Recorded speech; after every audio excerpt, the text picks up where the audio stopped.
तो हेलो दोस्तों, स्वागत है आप सब लोगों का आपके अपने channel A to Z Poland visa में। आज की इस वीडियो में मैं आपको बताऊंगा पोलैंड का जो नया अपडेट है मई मंथ का।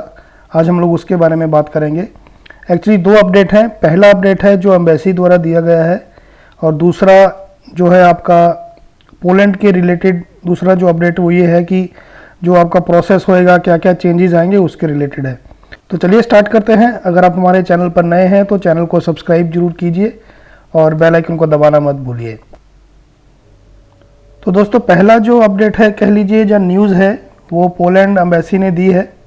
इसको जानना बहुत ज़रूरी है। ये आप लोगों के लिए बहुत ज़रूरी है, खासकर उनके लिए जो अपॉइंटमेंट्स की वेट कर रहे हैं, जहाँ फिर जो नया एप्लीकेशन करेंगे। ये दिया है notice on visa procedure and appointment registration system. इसको समझना बहुत ज़रूरी है क्योंकि मार्केट में बहुत ज़्यादा फ्रॉड चल रहा है।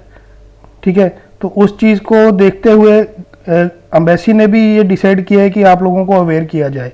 इसमें साफ साफ लिखा है, the embassy of Republic Poland in Delhi and consulate general of republic of Poland Mumbai from that the visa process they do not cooperate with external companies, travel agencies, employment agencies and visa centre. मतलब कोई भी agency, travel agent या visa centre, उनका किसी के साथ भी tie up नहीं है, कोई लिंक नहीं है। कोई आपको कहता है कि वो आपको एम्बेसी में अपॉइंटमेंट दिला देगा, तो मतलब एम्बेसी ने बिल्कुल इसको मना किया है कि उनका ऐसा कोई भी रिलेशन नहीं है किसी के साथ, जहां अगर आप कोई थर्ड पर्सन को साथ में लेके जाते हैं तो वो आपको अपॉइंटमेंट दिला देगा। ऐसा कुछ नहीं होएगा।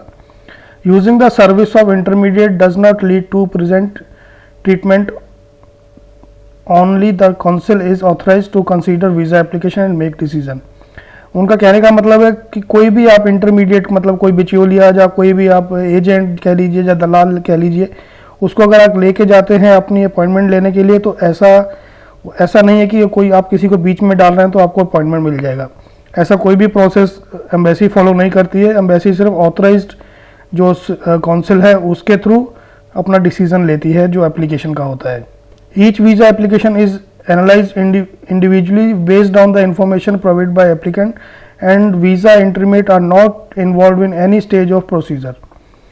मतलब जो भी एप्लीकेशन आप करते हैं, जो उसका प्रोसेस होता है, वो इंडिविजुअली जो आदमी ने उनको इन्फॉर्मेशन दी है उसके बेस के ऊपर आपका वीज़ा और आपका अपॉइंटमेंट होता है। कोई भी बीच में आदमी इंटरमीडिएट है, उसके अगर कोई इसमें इन्वॉल्व है तो ऐसा कोई भी प्रोसेस वो किसी भी स्टेज में मतलब उसका इन्वॉल्वमेंट नहीं लिया जाएगा, मतलब उसको नहीं माना जाएगा। The only fee charge is the counsellor fee for submitting the visa application. जो फीस है, जो पैसे हैं, वो सिर्फ जो काउंसलिंग की फ़ीस होती है, वही जो एम्बेसी की फ़ीस है वही वो लोग चार्ज करते हैं। उसके अलावा कोई भी फीस मतलब वो लोग नहीं ले रहे हैं। क्योंकि एजेंट आपको बोल देता है 1 लाख दे दो मैं आपको अपॉइंटमेंट दिलाता हूँ, 2 लाख दे दो मैं आपको अपॉइंटमेंट दिलाता हूँ, ऐसा कुछ भी सिस्टम नहीं है। ओके, साफ साफ दिया है। फॉर नेशनल वर्क वीज़ा आपको वर्क वीज़ा एंड स्टडी आपको ई काउंसलेट पे जाना है। For Shenzhen visa and other national visa आपको VFS ग्लोबल की वेबसाइट पे जाके अपना रजिस्ट्रेशन करना है। ये 2 ही सिस्टम है, इसके अलावा तीसरा कोई सिस्टम नहीं है दुनिया में जो आपको अपॉइंटमेंट दिला दे। ये अब साफ साफ एम्बेसी ने भी कह दिया है। Embassy of republic of Poland in new Delhi and consulate general of republic of Poland in Mumbai do not cooperate any way with the travel agency and other entity और person intermediate in visa service. Poland embassy किसी भी agent, travel agency, बिचौलिए को involve नहीं करती है visa application का process में। वीज़ा एप्लीकेशन प्रोसेस है जो ई काउंसलेट के थ्रू ही होएगा, और बाद में उसको डिपेंड होता है कि आपका कौन सा कैटेगरी है, उसके बिहाफ पे आपको फिर वो बताएंगे कि आपको एम्बेसी जाना है कि आपको VFS सेंटर जाना है। तो ये सीधा सीधा है कि अपॉइंटमेंट के नाम पर आप लोग बेवकूफ़ मत बनिए। नेक्स्ट जो अपडेट है वो है आपके जो प्रोसेस होएगा उसमें क्या क्या चेंजेस आएंगे। डिस्कवर की changes in employing foreigner in Poland for 2024, no labour test, full digitalisation, new permit rules, contract obligation and sticker checks. Okay, तो ये सब होएगा। तो इसको कब इम्प्लीमेंट होएगा? The new regulation regarding the employment of foreign in Poland were passed by senated March on 13 March 2025 को ये पास हो चुका है, और इसको 20 मार्च को मतलब साइन कर दिया गया था। The law was signed by president of republic of Poland on April 10 अप्रैल को मतलब इसको साइन किया गया है। Now waiting publication in journal of law. जो उनका लॉ है उसमें ये पब्लिश होना बाकी है। It will come into force on the first day of month of 14 day after it official published. जब ये ऑफिशियली पब्लिश्ड हो जाएगा उसके 14 दिन बाद ये मतलब लागू हो जाएगा। जब उन्होंने पब्लिश कर दिया तो उसमें 14 दिन लगेंगे इसको फुली इम्प्लीमेंट होने के लिए। तो ये हो सकता है फर्स्ट मई से हो जाए, लेकिन फर्स्ट मई से ना होकर अगर होएगा तो ये जून 1 से लेकर ये जितने भी चेंजेस हैं सब इम्प्लीमेंट कर दी जाएंगे। ओके, तो इस चीज़ का ध्यान रखिए। जो लोग वेट कर रहे हैं वर्क परमिट का या अपॉइंटमेंट का, तो 1 जून तक आपको वेट करना पड़ेगा, उसके बाद में ही कुछ होएगा।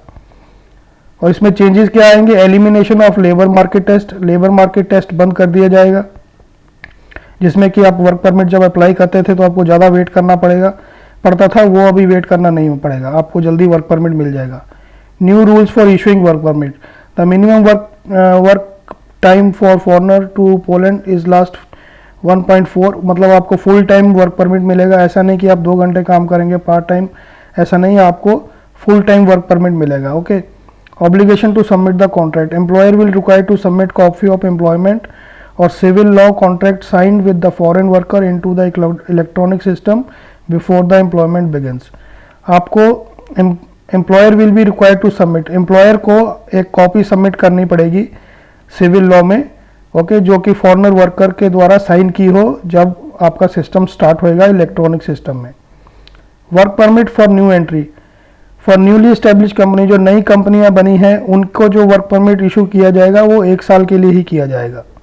Reason for refusal issue work permit. Work permit अगर आपका कैंसिल होता है तो उसका रीज़न ये होएगा कि आपका कंपनी का बैकग्राउंड कैसा है, कंपनी टैक्स पे करती है नहीं करती है, ये सब चीज़ें इसमें इन्वॉल्व होती हैं। Increase inspection and fines for illegal employment for foreigners. 1 जून के बाद में और ज़्यादा इंक्रीज होएगा। जो इलीगल रह रहे हैं पोलैंड में, जो काम कर रहे हैं, जो कंपनियों ने एम्प्लॉयज़ रखे हुए हैं बिना TRC के, बिना वीज़े के, उनको फिर पकड़ना भी और तेज़ कर देंगे। अभी भी मतलब ये प्रोसेस चल रहा है। तो ये थे अपडेट जो चेंज होएंगे अभी 1 जून के बाद में। वीडियो को ज़्यादा से ज़्यादा शेयर कीजिए ताकि दूसरों को भी हेल्प मिल सके। और आपको किसी को भी पोलैंड के रिलेटेड वीज़ा एप्लीकेशन करवाना है तो मेरे साथ कांटेक्ट कर सकते हैं। मेरा जो व्हाट्सअप नंबर है मेरे अबाउट सेक्शन में दिया रहता है, आप वहाँ से जाके मेरे साथ कांटेक्ट कर सकते हैं। और किसी भी मेरे सब्सक्राइबर को या व्यूअर को CV और यूरोपास कवर लेटर बनाना हो तो भी मेरे साथ कांटेक्ट कर सकते हैं। तो दोस्तों आज की वीडियो में इतना ही था, मिलेंगे नेक्स्ट वीडियो में। तब तक के लिए थैंक यू वेरी मच, और चैनल को सब्सक्राइब जरूर कीजिएगा, वीडियो को ज़्यादा से ज़्यादा शेयर कीजिएगा।